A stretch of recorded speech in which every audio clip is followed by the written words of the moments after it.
bertemu kembali. Entiti tunggal urus bekalan air di Sarawak dijangka dilaksana penghujung tahun ini dan Taman Negara Niah di Miri berpeluang diiktiraf sebagai warisan dunia. Itu antara perkembangan semasa dari Bumi Kenyalang. Buma Wayne teruskan. Baik Otto, terima kasih.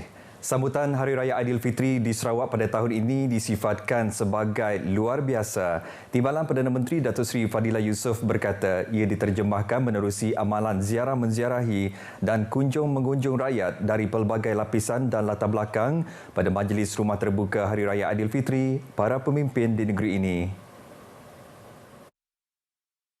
Jelasnya semangat kebersamaan yang ditunjukkan oleh rakyat Sarawak itu adalah sangat baik dan ini mengukuhkan perpaduan di negeri ini.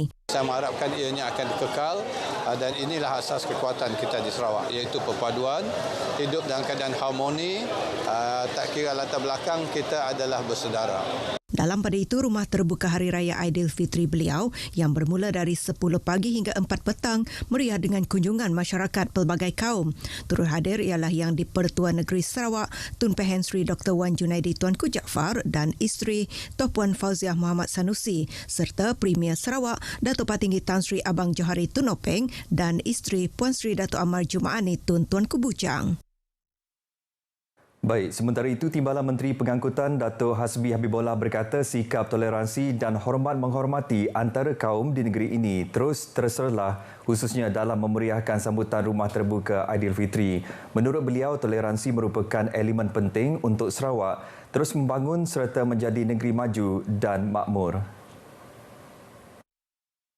Sarawak ini adalah sebuah wilayah yang mempunyai rakyat berbilang kaum, berbilang agama, dan kita selama ini hidup rukun, aman, damai, harmoni sejak dari dulu lagi. Alhamdulillah, sebab semangat kerjasama kita, kerjasama faham memahami, hormat menghormati, bertoleransi antara satu dengan lain, antara kaum, antara agama.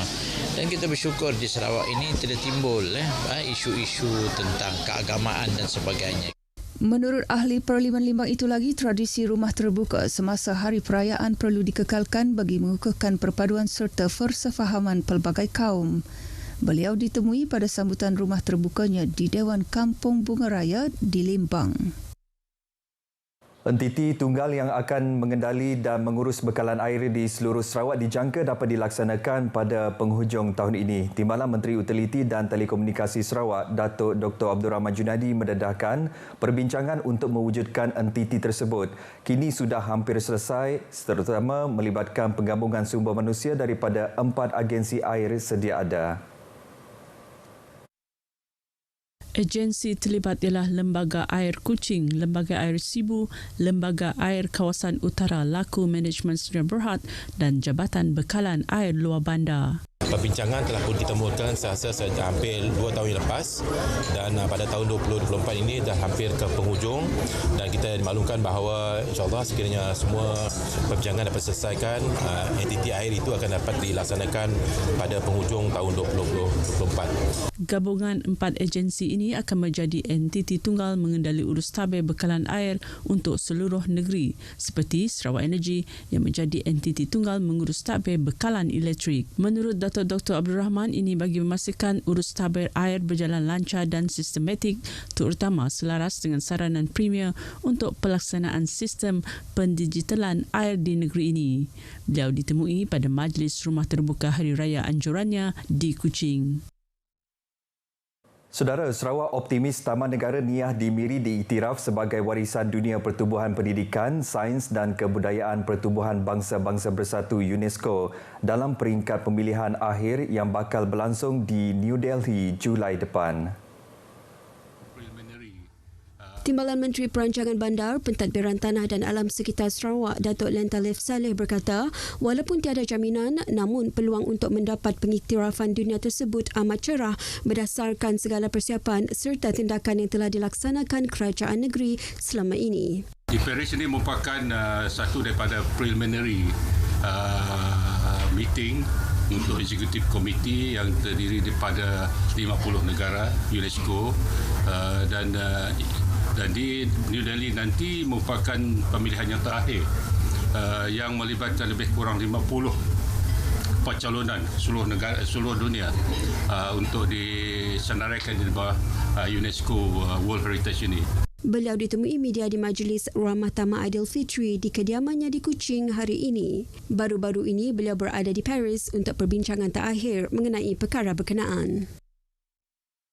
Kementerian Belia, Sukan dan Pembangunan Usahawan Sarawak berharap syarat penyertaan acara pada Tamasya Sukan Malaysia Sukma dikurangkan kepada sekurang-kurangnya 4 negeri daripada 6 negeri ketika ini bagi mengelak acara digugurkan.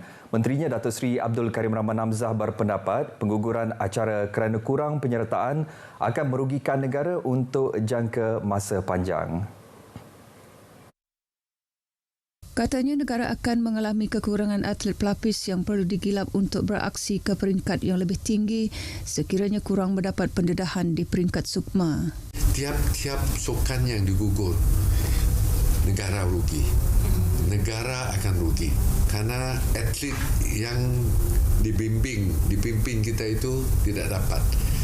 Dan apabila kita tidak dapat mengangkat lebih ramai lagi ruang kita untuk menang dalam Olimpik, ruang kita untuk menang dalam Commonwealth, Asian Games, SEA Games makin berkurangan. Malah katanya tindakan tersebut juga akan mematahkan semangat atlet muda yang sudah dibimbing sekian lama untuk berpeluang beraksi sekiranya acara itu digugurkan pada saat akhir. Pada masa sama, beliau berharap Perbadanan Sukan Sarawak dapat berbincang dengan kontijen negeri-negeri lain supaya tidak menarik diri dalam acara yang mungkin digugurkan. Beliau berkata demikian kepada pemberita di Kuching. Datuk Seri Abdul Karim pada 7 April lalu memberitahu acara Futsal Wanita dan Terjun 10 meter platform wanita digugurkan daripada Sukma kali ini kerana kurang penyertaan. Acara tinju wanita, Muay Thai dan Taekwondo pula belum dimuktamadkan. Bangsa yang hilang dalam kejadian kepala air di air terjun Kampung Sebat Sematan di Lunduk ditemui meninggal dunia pagi tadi. Laporan Pusat Gerakan Operasi Bomba Sarawak menyatakan mayat Vincent Tiong King Cheng, 20 tahun, ditemui penduduk kampung pukul 7.16 pagi di celah timbunan pokok dan ranting kayu kira-kira 100 meter dari lokasi mangsa dilaporkan lemas. Mayat mangsa telah dibawa ke Hospital Lunduk untuk tindakan lanjut. Bomba Sarawak menerima panggilan berhubung kejadian itu pukul 4.55 petang semalam. Kejadian melibatkan 3 lagi rakan mangsa. Seorang daripada mereka iaitu Steven Chai Pok Yi, 20 tahun, juga lemas dan disahkan meninggal dunia di lokasi kejadian, manakala 2 orang lagi berjaya diselamatkan. Baik saudara, perkongsian itu tadi mengakhiri berita dari Sarawak. Dari sungai hingga segara, Palestin pasti merdeka. Kita kembali bersama Otto untuk perkongsian berita selanjutnya. Otto, silakan. Terima kasih Buma untuk laporan itu.